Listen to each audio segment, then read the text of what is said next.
Buenos días. Tenemos mucho que cubrir hoy.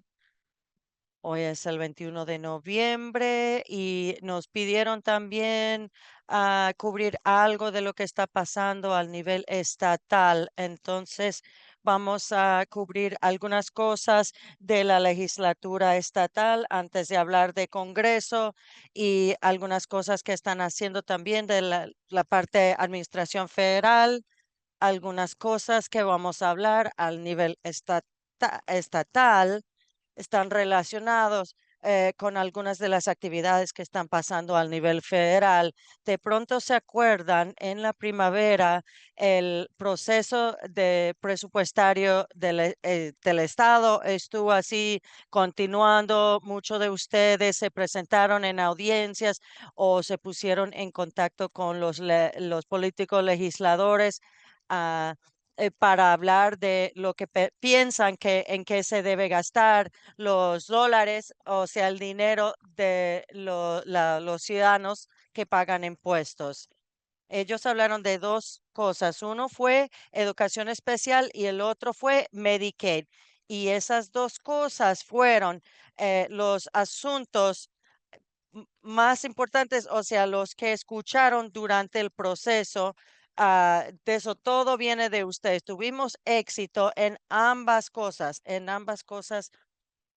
Primero, tuvimos el Medicaid, el presupuesto, eh, esto que tenía costos para continuar. La legislatura dijo que iban a aumentar la cantidad eh, que estamos gastando en Medicaid para seguir haciendo lo mismo de lo que estamos haciendo ahora. Importante que Medicaid es una apropiación, o sea, parte suficiente. Es un término elegante para decir que sabemos que tenemos estimados de lo que pensamos que va a costar, pero si nos equivocamos en los presupuestos, entonces si el presupuesto no es suficiente para cubrir lo que son los gastos, eh, si es some sufficient, si es suficiente, eso quiere decir que la legislatura no tiene que venir otra vez para actuar, para aprobar el dinero adicional, solo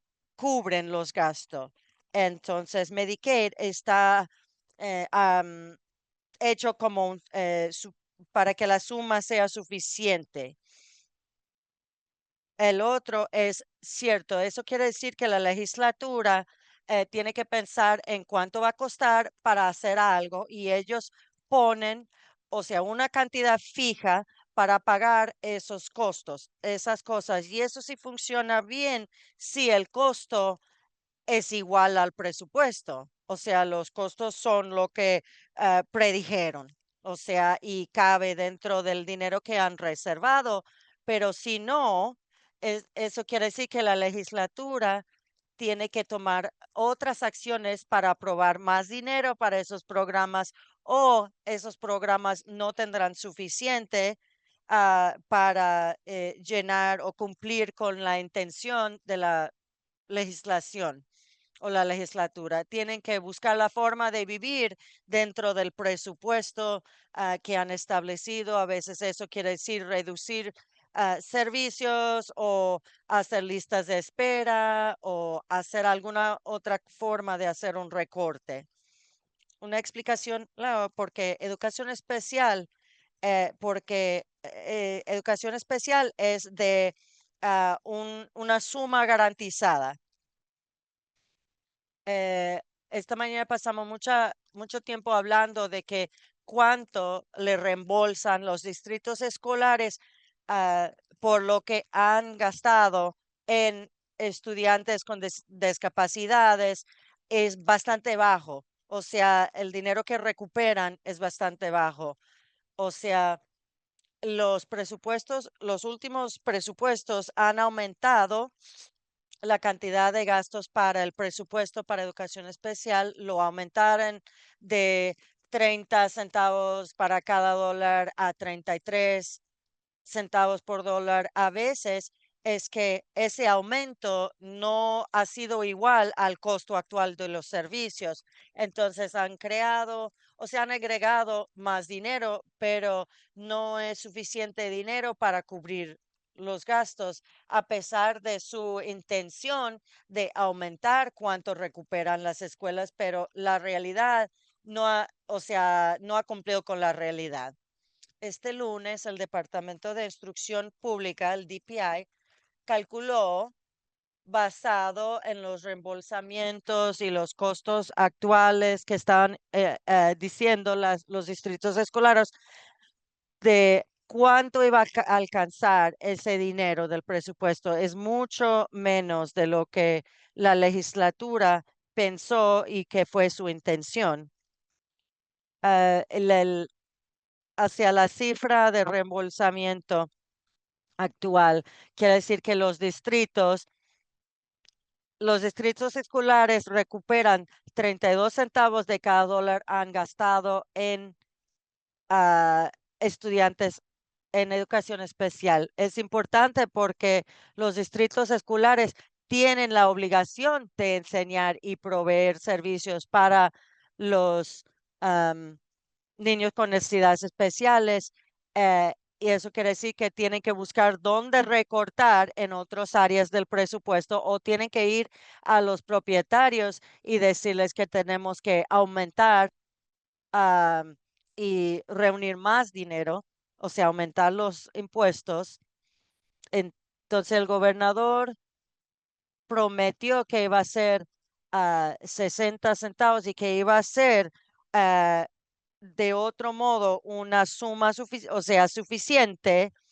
am, Dice, pero la legislatura no hizo eso. Ellos prometieron otro número, 42 centavos de cada dólar para el primer año del presupuesto y otro aumento en el segundo del presupuesto. La idea era aumentar ah, hasta 45 centavos por cada dólar, pero es suma garantizada y la forma que como determinan la cantidad de dinero que va a esa cuenta es mirar los gastos anteriores. Es difícil ver en qué han gastado en el pasado y predecir qué van a gastar en el futuro, porque siempre hay cambios o hay más niños que necesitan servicios o niños que necesitan otros servicios distintos. Es difícil hacer contabilidad mirando hacia atrás para determinar qué deben gastar en el futuro. El Departamento de Instrucción Pública miran gastos actuales, o sea, gastos verdaderos. ¿Cuánto es el costo de proveer servicio de educación? Entonces, cuando el departamento determinó cuánto iban a aprobar, cuánto determinar cuánto va a recibir cada distrito no es suficiente dinero. Cuando dividen ese monto de dinero entre todas las escuelas, así, entonces la promesa de 42, la promesa de 42 centavos por dólar realmente baja a 35 centavos por dólar y eso son solamente 3 centavos más que el año pasado.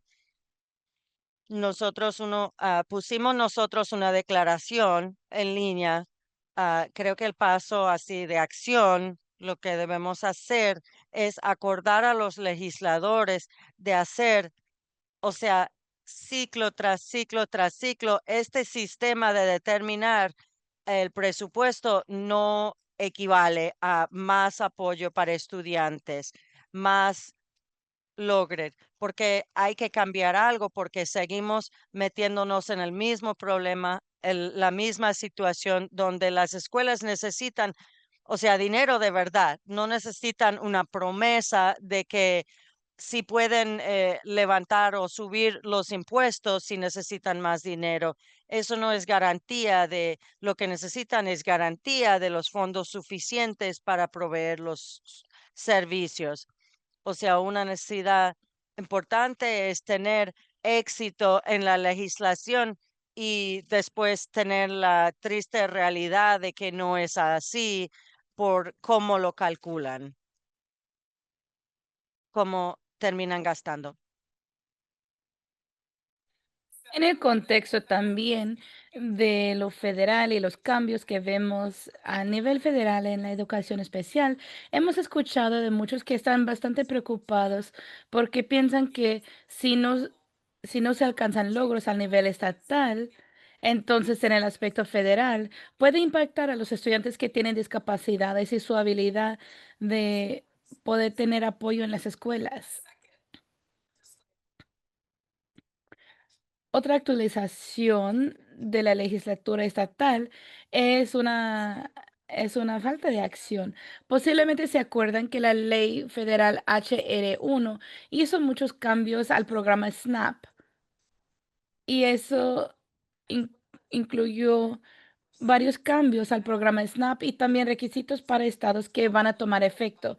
Vamos a hablar un poco acerca de esos más adelante, pero principalmente hay muchas más personas que van a tener que mostrar y comprobar que están trabajando para poder seguir recibiendo dinero del SNAP. Y quiere decir que hay más trabajo para los estados que los estados tienen que hacer para verificar y para comprobar que todas las personas que participan en SNAP están trabajando y hay más costo cuando hay que hacer más trabajo. Y a la vez, HR1 reduce la cantidad de dinero federal que llega al Estado para que el Estado pueda realizar el programa. También han dicho a la legislatura que esos cambios a nivel federal aumentan los costos a la vez que recibimos menos dinero para ayudar a cubrir los gastos y los costes. Eso quiere decir que hay una falta de dinero y quiere decir que la cantidad de dinero que la legislatura le dio al SNAP no es suficiente debido a los cambios. Y ellos dijeron que necesitan aproximadamente 70 millones de dólares adicionales para implementar los cambios requeridos por la HR1. La legislatura ha sido informado y está consciente del programa y también se les ha informado que hay urgencia, porque ahora hay fechas en que se tienen que implementar los cambios que provienen de la ley. La fecha principal era inicial era el 1 de octubre y luego tomó efecto el 1 de noviembre.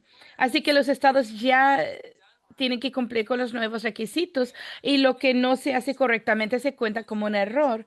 Y la ley HR1 tiene penalidades para los estados si los estados cometen errores. Así que muchos de los que abogan y tanto personas como los grupos como Asociación de los Supermercados, los que reciben los beneficios de SNAP y también los grupos que apoyan a personas con discapacidades o de la tercera edad han dicho, están preocupados y la legislatura estatal ha dicho que no quiere reunirse más de una vez por mes. Y en esta semana es cuando el Senado estatal y también la Asamblea estatal se reunieron para tratar con los negocios y no trataron con este asunto. Esto quiere decir que ahora nos encontramos en un punto donde todavía seguimos teniendo estos costos adicionales y posiblemente va a haber errores que dan paso a penalidades y cargos adicionales, pero no va a haber nada de dinero para contratar a trabajadores adicionales que van a tener que hacer este trabajo. No está claro que si se van a reunir hasta el mes de diciembre. Están hablando que posiblemente enero, pero mientras más tiempo toma, es más probable que el Estado se encuentre en una posición donde tiene una cantidad mayor de riesgos y está más a riesgo de eh, de tener que pagar una multa en el futuro.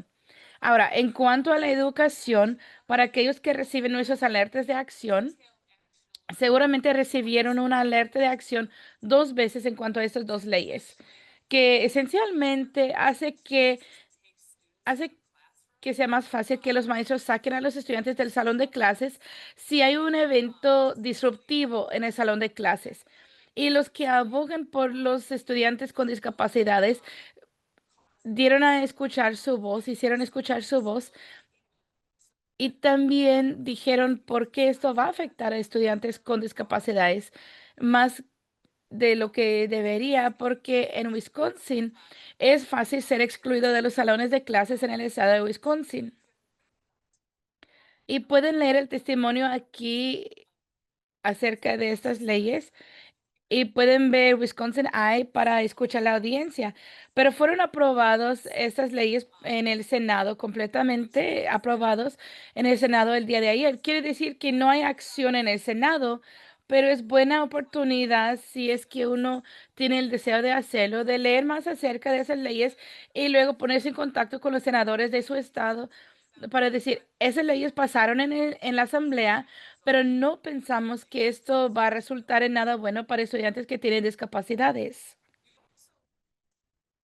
Posiblemente también escucharon o recibieron alertas de acción sobre una ley que se llama representativa del paciente y esta ley tuvo una audiencia pública.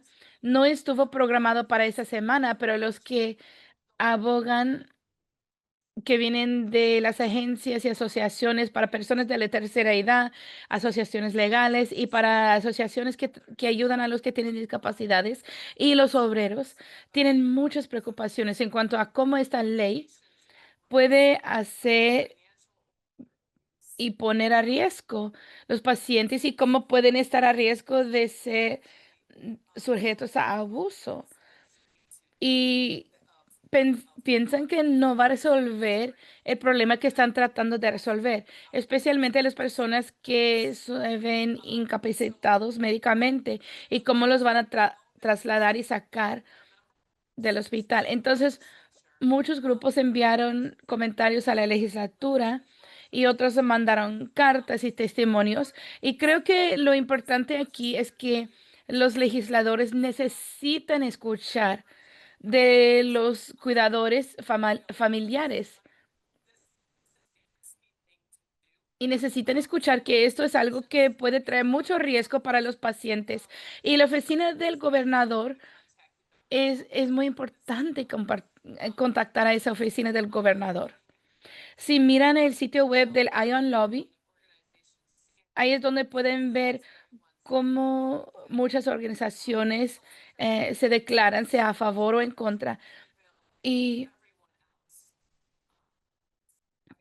Y desde una perspectiva muy amplia, varios están diciendo, eso no es buena idea, esa ley no es buena idea. Ha habido mucha actividad también sobre las leyes de votación. Hay dos leyes que preocupan bastante a las personas que tienen discapacidades. Ninguna de esas dos leyes fueron parte de las leyes que el Senado acaba de pasar en esa semana relacionado con la votación. Así que en ese sentido, es buena muestra de que estas leyes no fueron incluidas en un paquete, en el paquete mayor de los cambios a las leyes en cuanto a cómo se va a realizar la votación. Pero estamos resaltando esas dos leyes porque pensamos que va a impactar severamente a las personas que tienen discapacidades. También enviamos algo a la prensa en cuanto a estas dos leyes, pero ya que no se votaron acerca de estas leyes en el Senado, no ha habido una alerta de acción. Sin embargo, hay leyes en el Senado que acompañan a esas dos leyes que salen y que posiblemente van a tener una audiencia pública, ya que esas dos leyes tuvieron una audiencia que sí se realizó. Así que sí se puede votar acerca de estos, así que hay que hay que estar consciente que ya como en las últimas sesiones hay muchas leyes conectadas con la votación en que hay que estar pendientes y seguimos pendientes. Y el lunes voy a mandar un resumen de las leyes y de los pasos que puede tomar. Pero en esta diapositiva puede ver en qué punto se encuentran estas leyes en cuanto al proceso y a quién debe contactar si es que tiene alguna idea que quiere hacer saber. Otra cosa Es que recuerdan la encuesta que tuvimos en cuanto a los cuidadores y tenemos los resultados y son bastante poderosos e impactantes. Así que si está buscando otra cosa de qué hablar, aparte de lo que está pasando a nivel federal y estatal, yo creo que eso sí es buen producto. Hay un enlace donde puede bajar y descargar esa página completa. Yo he aquí traído un recorte de los puntos más destacados. Es una página completa de dos lados, pero creo que uno de los mejores usos para esos productos es, por ejemplo, si se va a reunir con un legislador, digamos, en un café, o si le va a enviar un correo electrónico a uno de ellos, puede decir, yo no estoy sola en esto. Permíteme contarles la historia. Tuvimos más de 125 personas por todo el estado, perdón, más de 525 personas en todo el estado que hicieron esta encuesta y algunos de los puntos importantes son la cantidad de personas que están trabajando como cuidadores para que sea un trabajo por lo menos 20 horas o más por semana. Y luego la cantidad de personas que está trabajando en las brechas donde no hay cuidadores pagados es bastante alto, es como una tercera parte. También preguntamos en la encuesta, ¿qué están haciendo los cuidadores? ¿Qué hacen los cuidadores? Creo que eso es parte de la historia muy importante y al utilizar esta hoja y al compartir su propia historia, puede decir, eso es lo que significa ser cuidador, porque muchos miembros de la legislatura no comprenden por completo que los cuidadores están haciendo algunas tareas médicas bastante complejas y también trabajos administrativas muy difíciles. Y mientras más podemos compartir y decir, esa es una experiencia universal, eso va a ayudar a mover el balance en cuanto a su comprensión de qué tan importante es esta ley en los ojos de los legisladores. Aquí hay un enlace y probablemente vamos a enviar la semana que viene un mensaje especial para que lo tenga en su lista. Ahora, pasando a lo del Congreso. Lo único que vamos a decir aquí en cuanto a esto es que hay menos tiempo ahora comparado con lo que había la semana pasada para hacer todas las cosas que hablamos la semana pasada, que es pasar las leyes de apropiación que quedan y hacer algo en cuanto a los subsidios de la ACA. El Congreso ya ha ido a casa para las vacaciones del Día de Acción de Gracias, así que la semana que viene en el Congreso no se va a hacer nada. Eso quiere decir que cuando ellos regresan, va a ser ya el 1 de diciembre.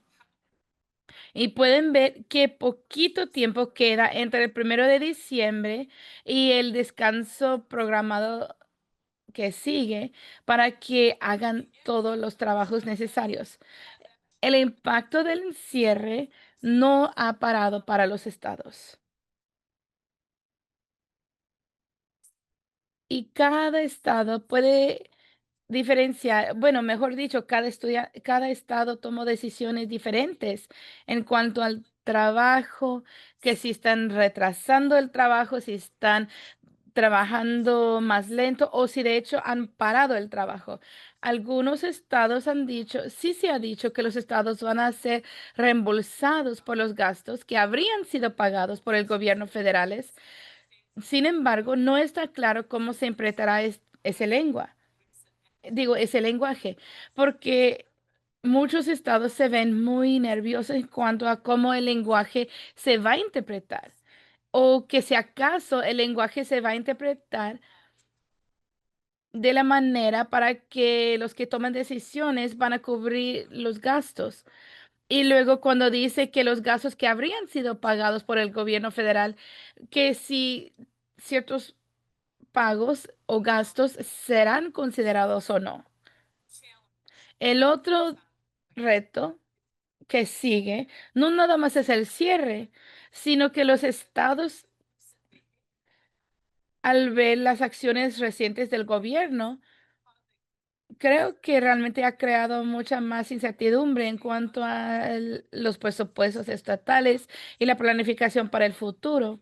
Y seguramente HR1 hace algunos recortes fuertes y de hecho hemos hablado mucho sobre los recortes con SNAP y con Medicare y a los presupuestos de dichos programas, pero también hay muchos cambios en cuanto a los códigos de los impuestos y de cómo los estados van a tratar con los ingresos que reciben.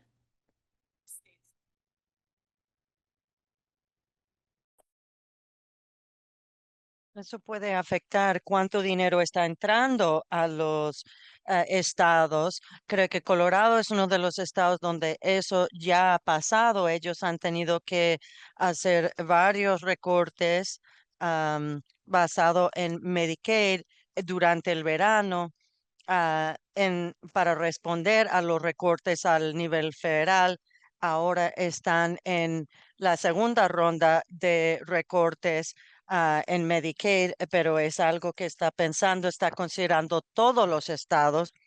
Ahora moviendo hacia la propuesta de ley de 2026, vamos a enfocarnos en dos cosas que afectan más, tienen más posibilidad de afectar a adultos con discapacidades. Eso, uno es en la idea ah, de Departamento de Trabajo y Salud y Servicios Humanos y Educación.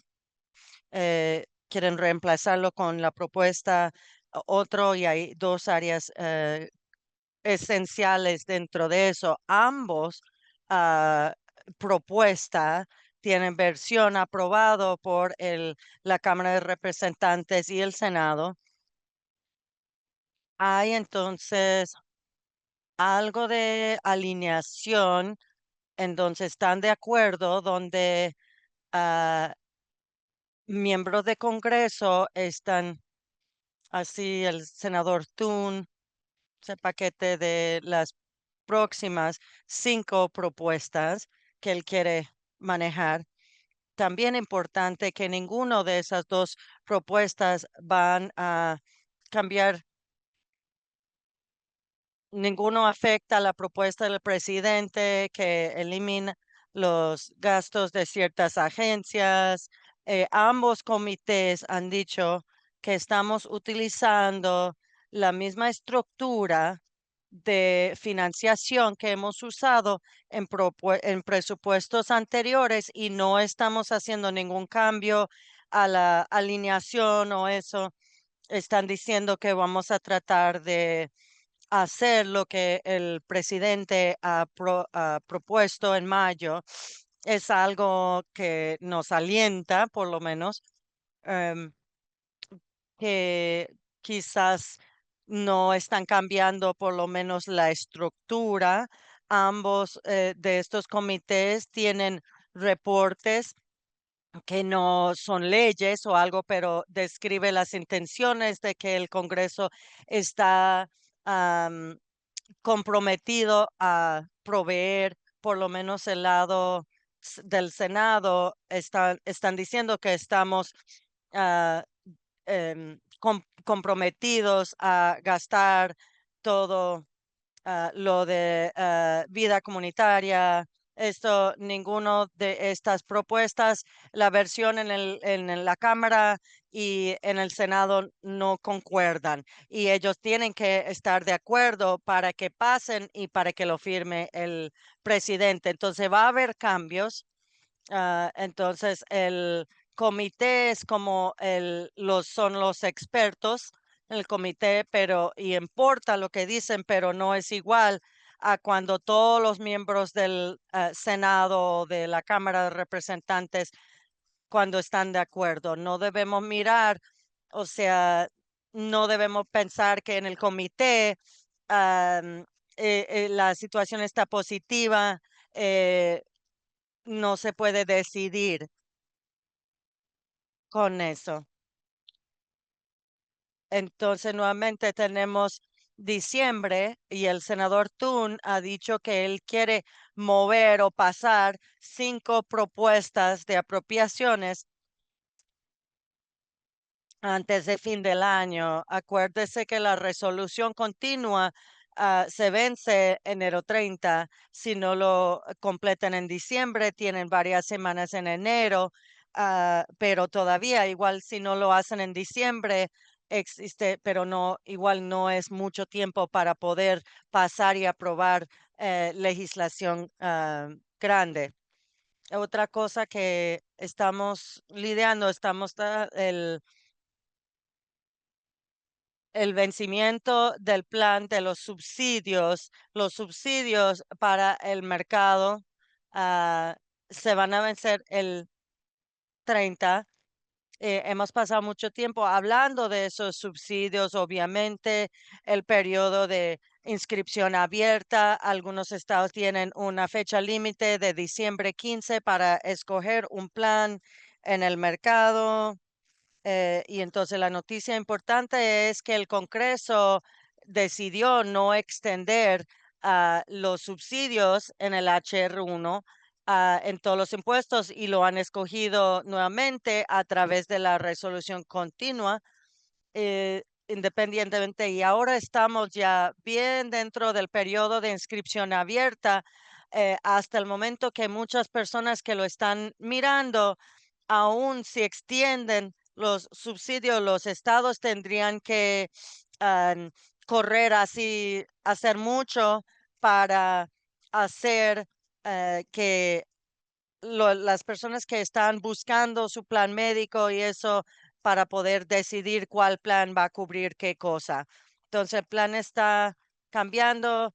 am, Quieren que los subsidios siguen igual como ahora. Es lo más probable que van a hacer ahora y lo más probable es que eso fracase. Pero esta semana hay varias ideas nuevas que no son de, digamos, cambiar de cómo funcionan los subsidios, pero son de no hacer subsidios y reemplazarlo con otra idea. Yo aquí he anotado los diferentes opiniones o los diferentes, así, hay mucha variedad. Uno es simplemente dejarlo vencer y no hacer nada. eh, Hasta cambiar, vamos a cambiar el subsidio actual y quizás va a haber menos gente que califica o va a haber otros requisitos adicionales. Hemos hablado de esas ideas antes. Ahora vamos a pasar los subsidios a diferentes cuentas de ahorros y dar a personas cierto monto para gastar en sus cuidados de salud. Hay muchos artículos aquí de por qué no funcionaría eso necesariamente. Eso no bajaría los costos para personas mayores o enfermos. Si uno quiere saber, si uno quiere repasar algo de eso, han probado antes. En estas últimas décadas, parte de lo que estamos acostumbrados a que los clientes tienen más así opciones, más gastos fuera del bolsillo, como copagos, deducibles.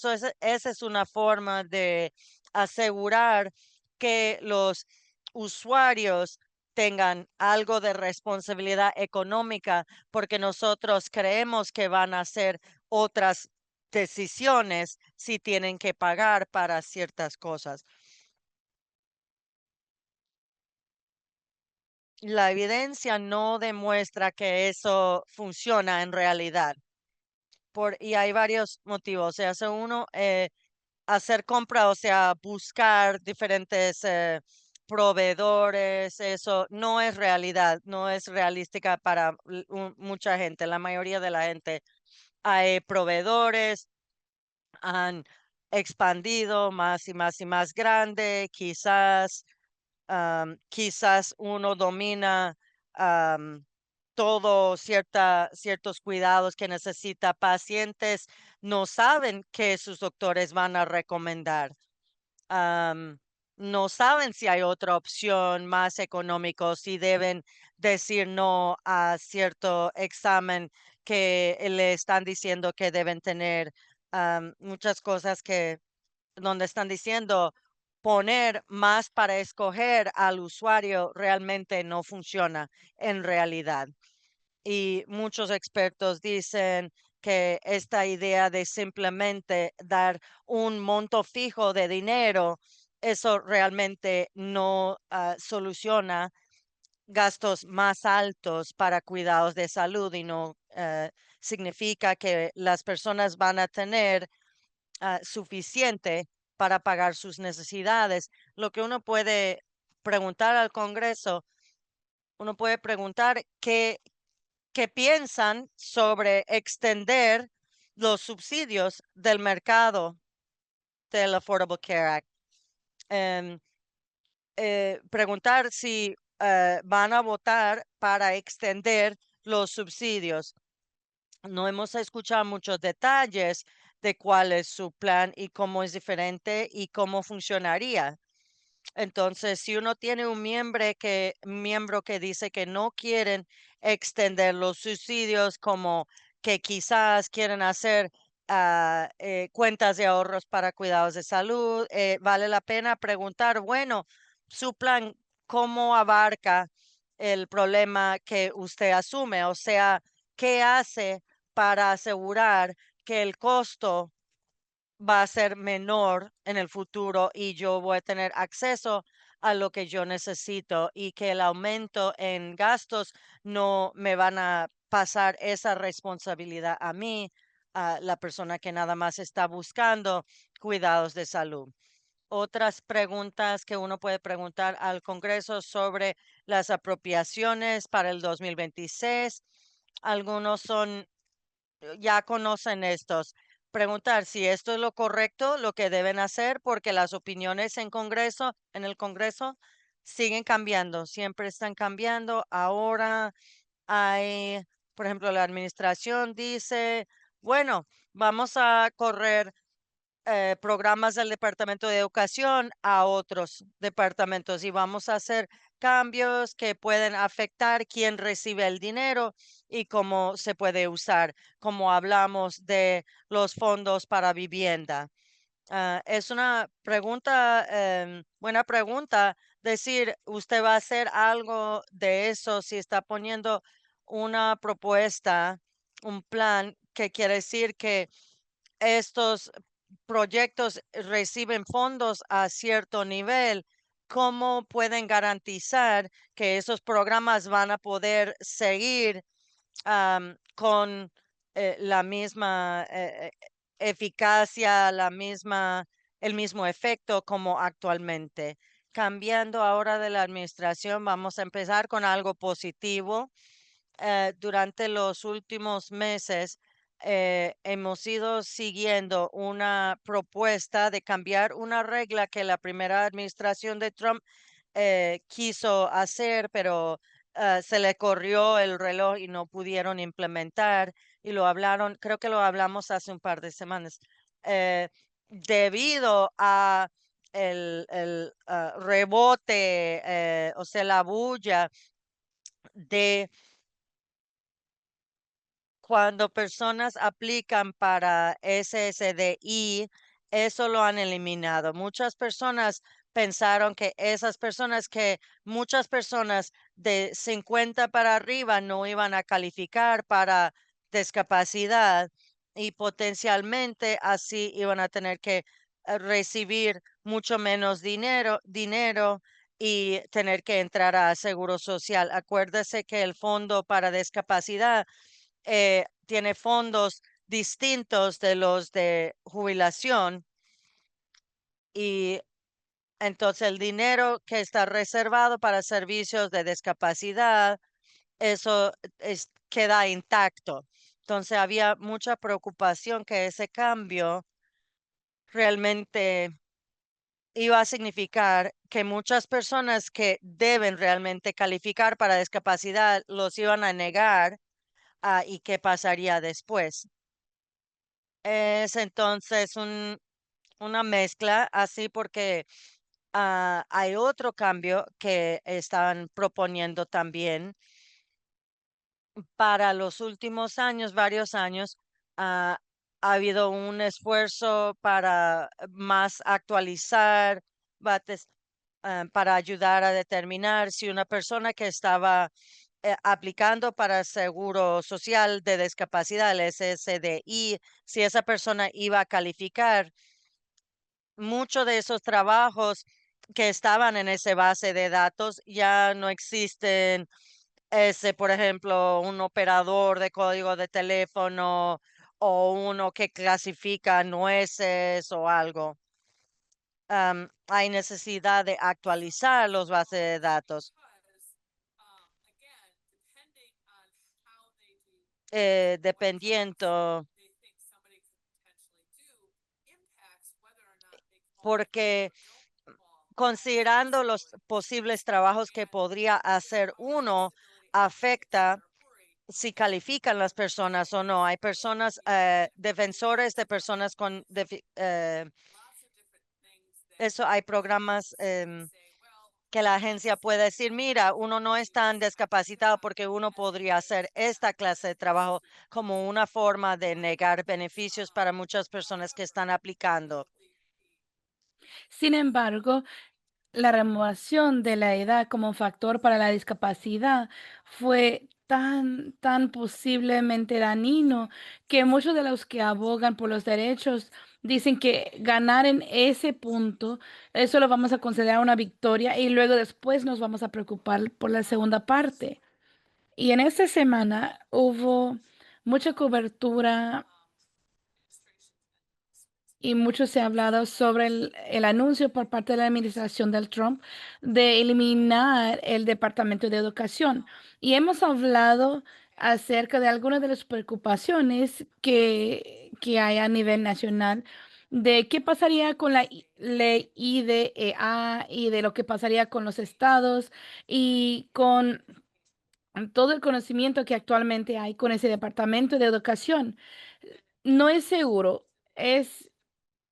Hay incertidumbre en cuanto a esas personas que fueron despedidos del Departamento de Educación y que ahora sus trabajos son garantizados hasta el 30 de enero. Todavía hay muchas capas de caos, para ser sincera, y es difícil saber si esas personas, aquellos que son expertos, que si van a mover con los programas o no. Y es interesante que esa es una técnica nueva en cuanto a la desmantelación de agencias y falta por ver si se va a pasar por el Congreso. Y ciertas leyes como la IDEA, hay que ver si qué va a pasar en cuanto a esto y con el Departamento de Educación. Y esa es una técnica de decir, bueno, en papel no vamos a deshacernos tal vez del programa, pero vamos a tomar una decisión de mover funciones del programa y el del departamento a otras agencias federales. Eso quiere decir que tal vez el Departamento de Educación exista en papel, exista en nombre, pero todo el trabajo se va a realizar por otra agencia diferente. Y quién sabe si los trabajadores que van a estar haciendo, que están haciendo esos trabajos, si van a pasar a otra agencia nueva junto con las funciones. Eso es muy diferente. Y hay acuerdos que muchas agencias y estados tienen para muchas cosas, pero muchas veces son muy centrados en una actividad, una tarea específica. Entonces, por ejemplo, si hay cierto departamento que tiene dominio sobre una información para un proyecto y luego otra agencia diferente dice, ustedes nos pueden ayudar porque tienen cierta información que necesitamos. Esa es la clase de colaboración que anteriormente se usaba, pero esto es algo completamente diferente. Eso ahora se trata de mover programas y funciones completas de una agencia a otra. donde no ha sido su conocimiento experto.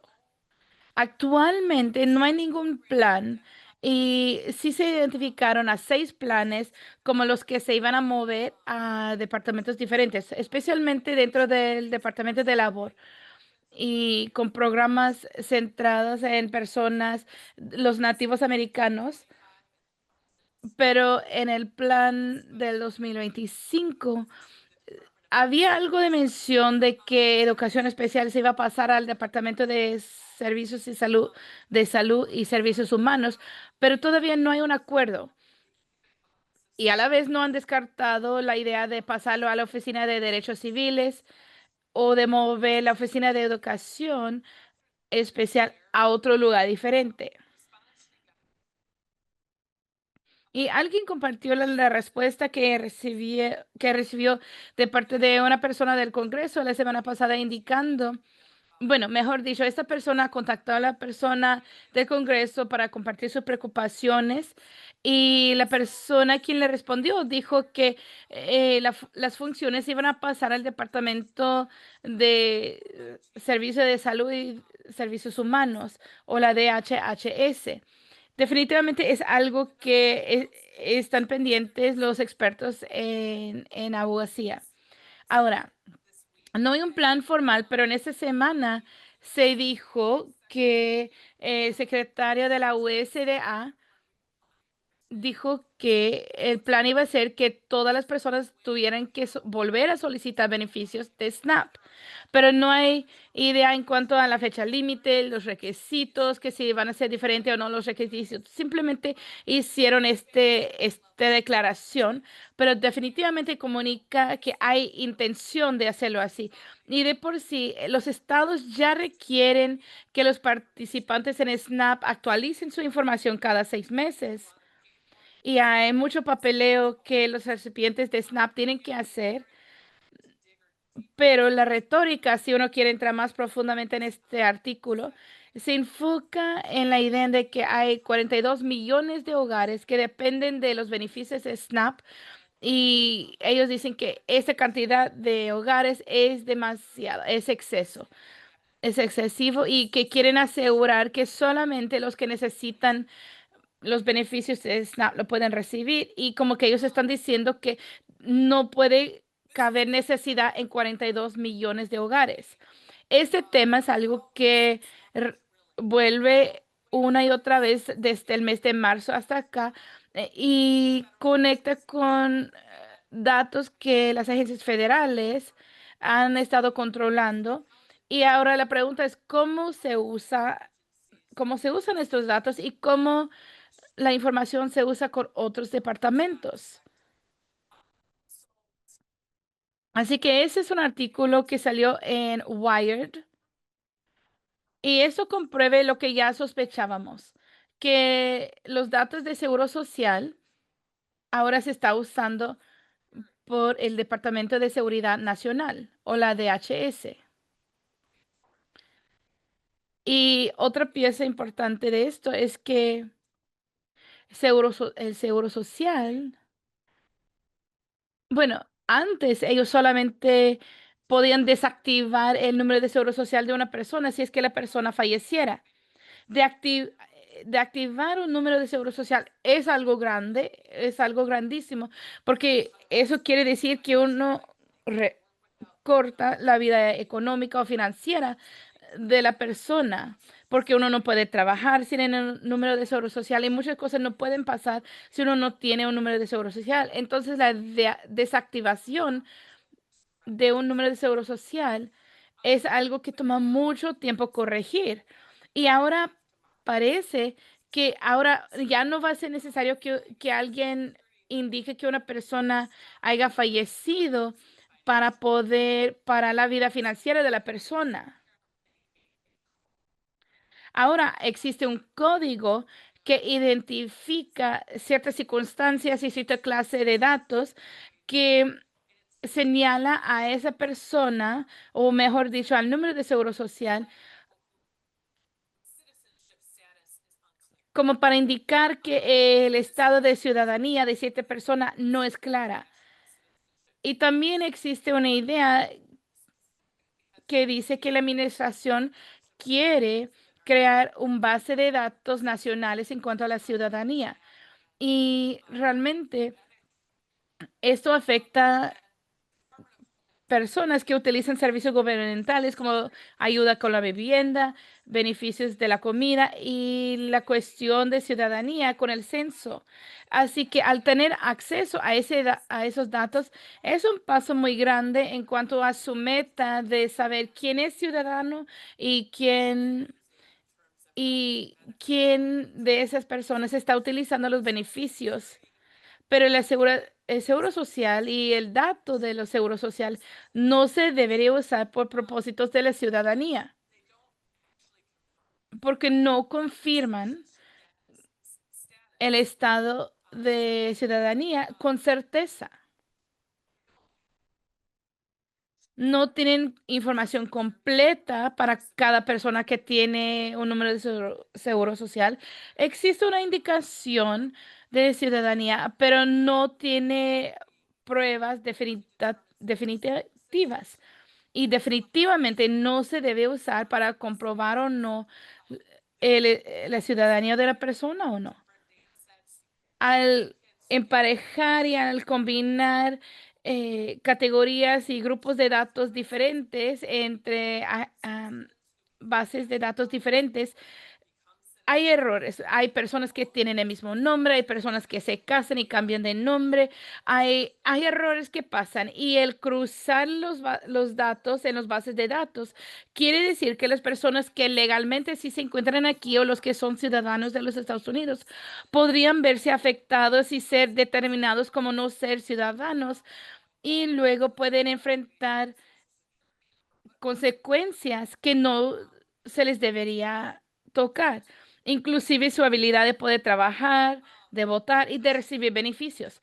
Además, hablamos un poco la semana pasada y la semana anterior en cuanto a la regla de lo que se llama carga pública.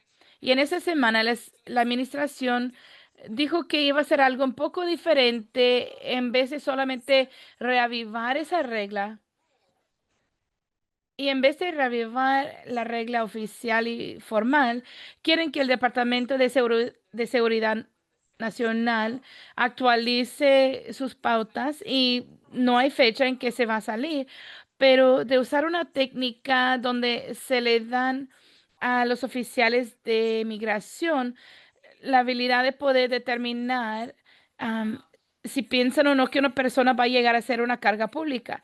La idea que ellos tienen es que cualquier persona quien entre a esta nación, quien está a riesgo de llegar a ser una carga pública, bueno, un oficial de migración podría negar su entrada a la persona y a su familia y la discapacidad de los familiares el peso de una persona, factores médicos, condiciones médicas, todo eso son factores que están diciendo que se puede usar para decidir o no si una persona va a llegar a ser una carga pública.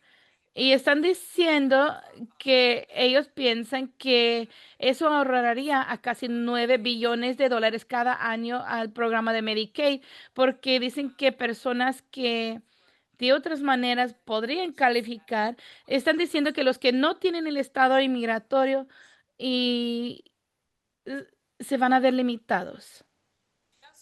Y el día de ayer, en el de Centro para Controles de Enfermedades o la CDC, cambió su sitio web para básicamente indicar que hay una incertidumbre en cuanto a si las vacunas causan o no el autismo. La versión anterior era muy claro y decía que no había ningún enlace entre las vacunas y el autismo y ponían varios estudios que durante décadas comprobaban esa teoría. Pero el jueves cambiaron al sitio web de la CDC para decir que la declaración que dice que las vacunas no causan y no dan paso al autismo.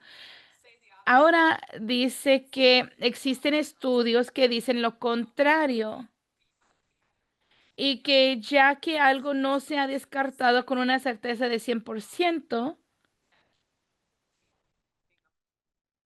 no hay que decir que la evidencia sobreabundante no sea verdad.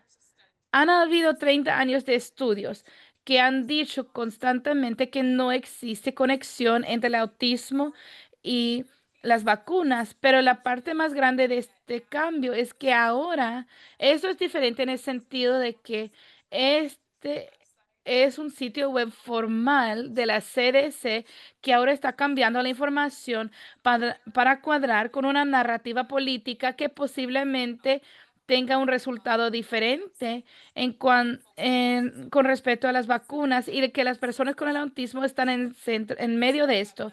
Y esta es información diferente que nuestro gobierno nunca ha hecho antes. Y es es un cambio bastante significativo para personas que tal vez buscan a un sitio web gubernamental para recibir guianza e información y que ahora a ellos se les está diciendo algo muy contradictorio y algo que contradice lo que antes se publicaba y lo que antes se decía ser verdad durante años.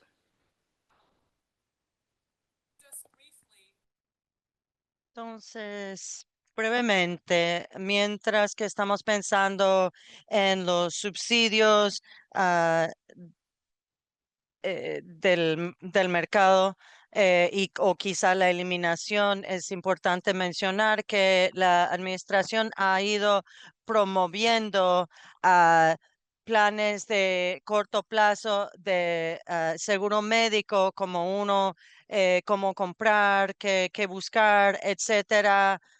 Quizás hay personas que sienten la tentación de esta clase de estos planes, am, pero hay realmente bastante riesgo con estos y este sitio web llama, estos son planes mucho más económicos, pero no tienen requisito, no tienen que cubrir condiciones como condiciones preexistentes o recetas médicas o deducibles, por ejemplo, 60% cubierto y tienen que pagar 40% que queda.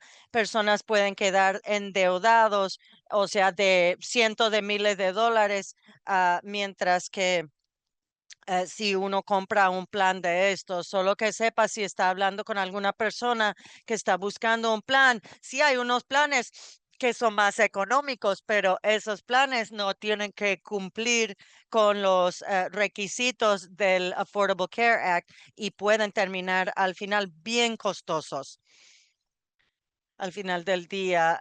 Siguiendo con las consecuencias presupuestarias de eso, hace poco hablaron de los recortes de impuestos, la reducción que eran tan grande que iba a provocar otra ley que iba a requerir recortes en todo. Eso iba a afectar Medicare, eso de 500 millones de dólares, a menos que el Congreso haga algo. Es que al final, si el Congreso hizo algo en la resolución continua, sí hizo algo, pero no va a haber am, 500 millones de recorte, un recorte a Medicare de 500 millones de dólares. Eso fue algo que el Congreso tenía que decidir y también la resolución continua estaba obligando a los proveedores de que le paguen por hacer telesalud. No han tenido algo de reglamentos, algo siempre ha estado en una resolución continua. Entonces, cuando el gobierno federal se apagó, entonces ya tenemos otra resolución. Entonces, durante el cierre de gobierno, la suspensión, no podían recibir pago por esas citas virtuales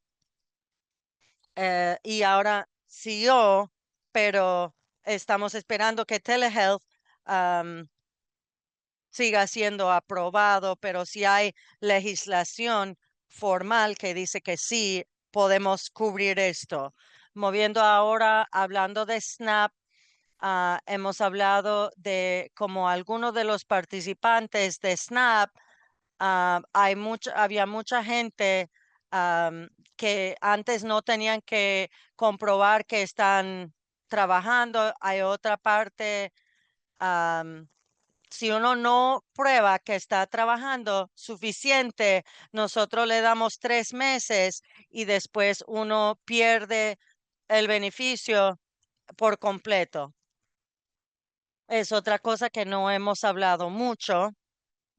O sea, no solamente personas que tienen que comprobar que están trabajando, pero personas que tienen que saber, tienen que completarlo y tienen que completarlo correctamente y a tiempo y estar trabajando lo suficiente para evitar la posibilidad de perder sus beneficios.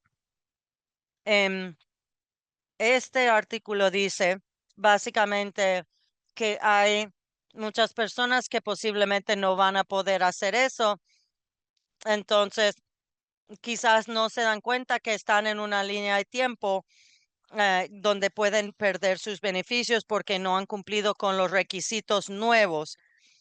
Em, Hay otra cosa, hay inmigrantes que están, o sea, legalmente presentes en el país, que han recibido beneficios en el pasado, que ya no son elegibles para recibir beneficios, o sea, a partir de hoy.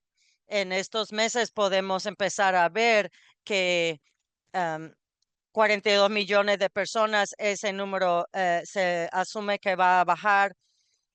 Ahora, si se acuerda que Carolina del Norte no hizo lo que hizo Wisconsin, no pusieron suficiente dinero en su presupuesto estatal, entonces causaron recortes antes de que cause recortes el HR1 y algunas personas, padres con niños con discapacidades, demandaron que causó eso. Entonces, hicieron una forma de manejar la diferencia que faltaba de dinero, hicieron el recorte de entre 3%, de 3 a 10%, y había recortes a servicios de ADA para niños con autismo, y estos padres dijeron que eso es discriminatorio y ellos ganaron un corte, una demanda en la corte que restaura fondos para esta clase de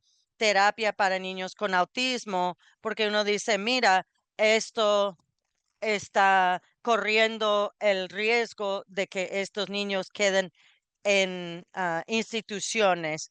New Hampshire está empezando a pensar cómo implementar am, los requisitos del HR1. No es la legislatura completa, pero vale la pena notar que este es un ejemplo de un estado que está tomando, o sea, el mínimo o la base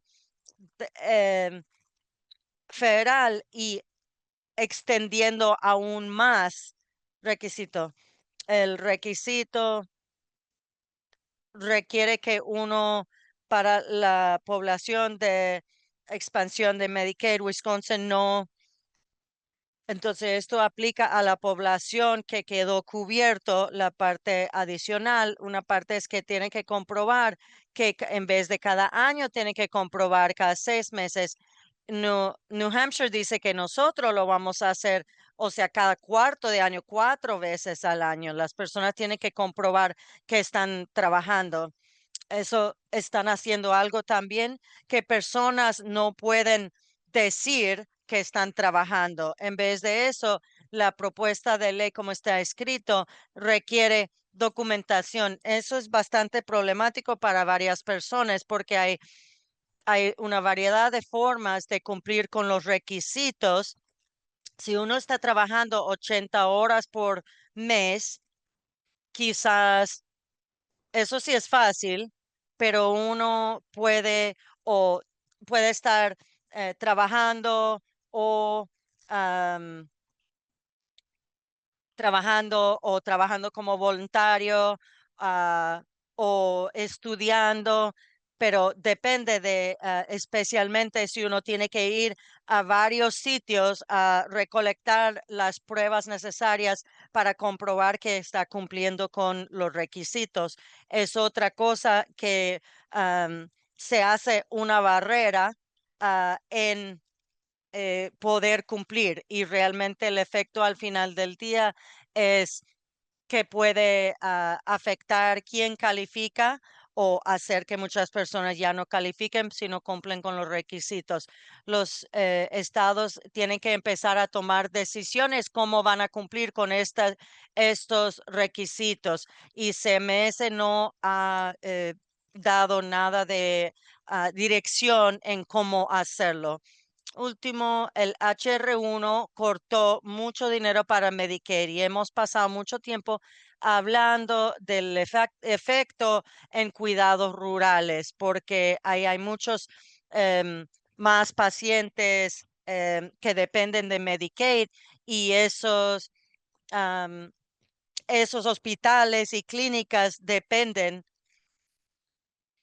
de esos fondos para funcionar. Entonces el gobierno federal puso que sí debemos poner fondos de 50.000 millones para hospitales rurales, pero un nuevo análisis sugiere que muchos de esos hospitales que están en riesgo de tener que cerrarse, am, eliminar servicio están posiblemente en las ciudades también, ah, porque los hospitales que sirven comunidades vulnerables, que tienen finanzas, o sea, más frágiles, eh, 25% o más de los pacientes dependen de Medicaid y están en riesgo. Y estos recortes van a afectar muchos diferentes ámbitos de cuidados médicos en centros urbanos y rurales. Hablando esto, este es como las familias están pensando en qué va a pasar si nosotros no podemos conseguir lo que tenemos ahora. Este es una pareja que están trabajando, el esposo tiene seguro, él tiene seguro a través de su trabajo, pero Medicaid cubre las cosas que no cubre lo que su seguro médico del trabajo. Muchas personas en el estado que piensan qué vamos a hacer y cómo planeamos en un tiempo de tanto incertidumbre, donde en el futuro no vamos a tener el mismo nivel de apoyo que tenemos ahora actualmente. Y con eso vamos a pasar. Eso es que también cubre tanto que no tenemos más preguntas. Solo para acordarles a todos, tenemos una encuesta anual que hace el BPDD. Es muy importante para nosotros reunir dinero, disculpe, reunir información, datos de ustedes, sus opiniones, por favor. Nos ayuda muchísimo si pueden llenar esa encuesta sobre qué es importante para ustedes. Eso es todo lo que tenemos. Bueno, esta tarde viene otro mensaje, que disfruten muchísimo del festivo. No va a haber una reunión la semana entrante. Busque ahí en su buzón información de acciones que pueden tomar, no solamente a nivel estatal, pero también la coalición de sobrevivientes. Busque eso, que disfruten mucho. Gracias a los intérpretes, que todos tengan un buen día.